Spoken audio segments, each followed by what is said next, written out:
ಅಲ್ಲಿ ಶಿವ ಅಂತ ಕರೆದಿದ್ದು ಯಾರು? ಅದು ಯಾರಾಗಿರ್ಬೋದು?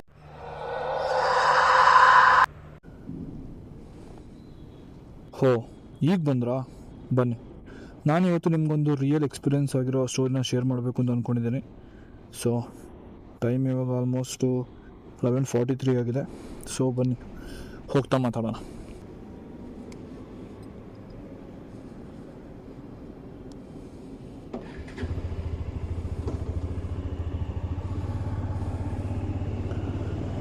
ಸೊ ಈ ಸ್ಟೋರಿ ಬಂದ್ಬಿಟ್ಟು ನನ್ನ ಫ್ರೆಂಡು ಶಿವುದು. ಸೊ ಇದು ಆಲ್ಮೋಸ್ಟ್ ಒಂದು 8 ವರ್ಷದ ಹಿಂದೆ ನಡೆದಿರೋಂಥ ಸ್ಟೋರಿ. ಸೊ ನಾನು ಶಿವು ಇಬ್ಬರೂ ಕ್ಲಾಸ್ಮೇಟ್ಸ್ 10th ತನಕ. ಸೊ 10th ಆದಮೇಲೆ ಶಿವು ಮತ್ತು ನನ್ನ ಜೊತೆ ಇರೋ ಫ್ರೆಂಡ್ಸ್ ಎಲ್ಲರೂ ಬೇರೆ ಬೇರೆ ಕಡೆ ಹೋದರು ಕಾಲೇಜ್ ಸೇರ್ಕೊಳ್ಳೋಕ್ಕೆ ಅಂತ. ಅದರಲ್ಲಿ ಶಿವು ಒಬ್ಬ. ಸೊ ಅವನು ತನ್ನ ಅಜ್ಜಿ ಮನೆ ಶಿವಮೊಗ್ಗದಲ್ಲಿತ್ತು. ಸೊ ಅವನು ಶಿವಮೊಗ್ಗಕ್ಕೆ ಹೋಗಿ ಶಿಫ್ಟ್ ಆದ. ಸೊ ಅಜ್ಜಿ ಇಬ್ಬರೇ ಇದ್ದರು ಶಿವಮೊಗ್ಗದಲ್ಲಿ. ಸೊ ಇವರು ಮನೆ ಕಡೆ ತುಂಬ ಕಷ್ಟ ಇರೋದ್ರಿಂದ ಇವನು ಪಾರ್ಟ್ ಟೈಮ್ ಕೆಲಸ ಮಾಡ್ತಾ ಇದ್ದ ಒಂದು ಕಡೆ.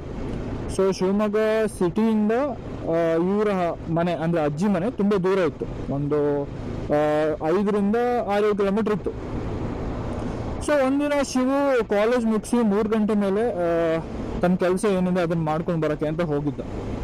ಸೊ ಅವತ್ತು ಸ್ವಲ್ಪ ಲೇಟ್ ಆಗುತ್ತೆ, ಸ್ವಲ್ಪ ಕೆಲಸ ಜಾಸ್ತಿ ಇರೋದ್ರಿಂದ.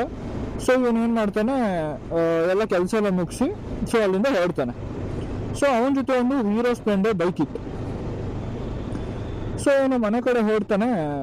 ಮನೆ ಹತ್ರ ಹೋಗಬೇಕಾದ್ರೆ ಇವನಿಗೆ 2 ರೋಡ್ ಸಿಗುತ್ತೆ. ಸೊ ಒಂದು 8 ಕಿಲೋಮೀಟರ್ ದೂರ ಇರುತ್ತೆ, ಇನ್ನೊಂದೊಂದು ಜಸ್ಟ್ ಒಂದು 5.5 ಕಿಲೋಮೀಟರ್ ದೂರ ಇರುತ್ತೆ.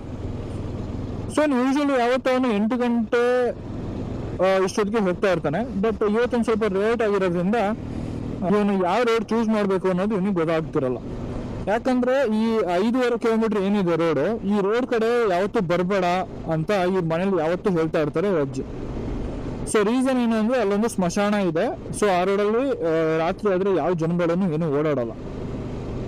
ಸೊ ಶಿವಗೂ ತನ್ನ ಅಜ್ಜಿ ಇದನ್ನೇ ಹೇಳಿರ್ತಾಳೆ, ಸೊ ಆ ರೋಡಲ್ಲಿ ಬರಬೇಡ, ಎಷ್ಟೋ ಲೇಟ್ ಆಯಿತು ಪರವಾಗಿಲ್ಲ, ನೀನು 8 ಕಿಲೋಮೀಟ್ರ್ ಯಾವ ರೋಡ್ ಇದೆಯಲ್ಲ ಅದರಲ್ಲೇ ಬಾ ಅಂತ ಇವನಿಗೆ ಯಾವಾಗಲೂ ಒಂದು ಮಾತು ಹೇಳ್ತಾ ಇರ್ತಾರೆ.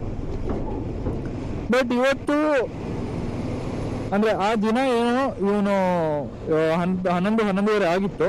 ಅವತ್ತು ಏನು ಮಾಡ್ತಾನೆ, ಇವನು ಸ್ವಲ್ಪ ಬೇಗ ಹೋಗೋಣ, ಆಲ್ರೆಡಿ ತುಂಬ ಲೇಟ್ ಆಗಿದೆ ಅನ್ನೋ ರೀಸನ್ಗೋಸ್ಕರ ಇವನು ಏನು ಮಾಡ್ತಾನೆ, ಈ ರೋಡ್ನೇ ತಗೋತಾನೆ. ಯಾವುದು 5.5 ಕಿಲೋಮೀಟ್ರ್ ಇದೆಯಲ್ಲ ಆ ರೋಡ್ನೇ ಇವನು ಚೂಸ್ ಮಾಡ್ತಾನೆ.